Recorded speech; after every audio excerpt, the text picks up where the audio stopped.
നഷ്ടപ്പെട്ട ക്ഷേത്രങ്ങളുടെ സ്ഥലമെന്ന് വിളിക്കാവുന്ന തലക്കാട് കർണാടകയിലെ ഒരു ചരിത്രപരവും അതുപോലെ പുരാവസ്തു പ്രാധാന്യമുള്ളതുമായ സ്ഥലമാണ്. കാവേരി നദി ഇവിടെ ഒരു കൊടും വളവുണ്ടാക്കുന്നു. ഈ വളവിൽ കാവേരിക്കരയിൽ തലക്കാട് സ്ഥിതി ചെയ്യുന്നു. ഇതൊരു ആത്മീയ തീർത്ഥാടന കേന്ദ്രം മാത്രമല്ല, വിശാലമായ മണൽ വിതറിയ ഒരു പ്രകൃതി സൗന്ദര്യവുമാണ്.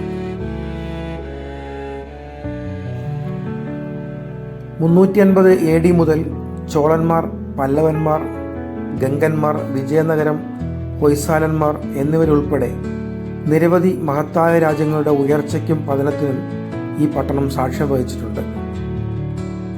4-ാം നൂറ്റാണ്ട് മുതൽ 11-ാം നൂറ്റാണ്ട് വരെ ഗംഗ സാമ്രാജ്യത്തിൻ്റെ തലസ്ഥാനമായിരുന്നു തലക്കാട്.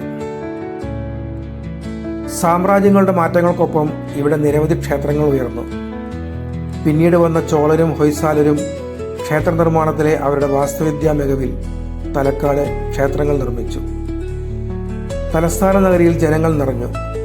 പിന്നെ എപ്പോഴോ ക്ഷേത്രങ്ങൾ മണലിൽ മുങ്ങി.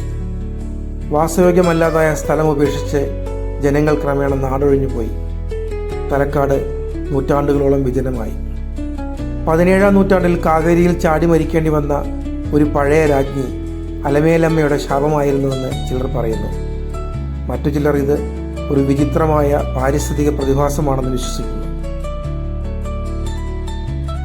എങ്ങനെയായാലും 17-ാം നൂറ്റാണ്ട് മുതൽ പട്ടണം മണൽ കൂനകൾക്കടിയിൽ മൂടപ്പെട്ടു തുടങ്ങി. ASI റിപ്പോർട്ട് അനുസരിച്ച് വിജയനഗര രാജവംശം കാവേരി നദിയിൽ നിർമ്മിച്ച ഒരു അണക്കെട്ടിൻ്റെ അപ്രതീക്ഷിത അനന്തരഫലമായിരിക്കാം. 1991 ആർക്കിയോളജിക്കൽ സർവേ ഓഫ് ഇന്ത്യ ഖനനം ആരംഭിച്ചു. 30-ലധികം ക്ഷേത്രങ്ങൾ വെളിച്ചത്ത് കൊണ്ടുവന്നു.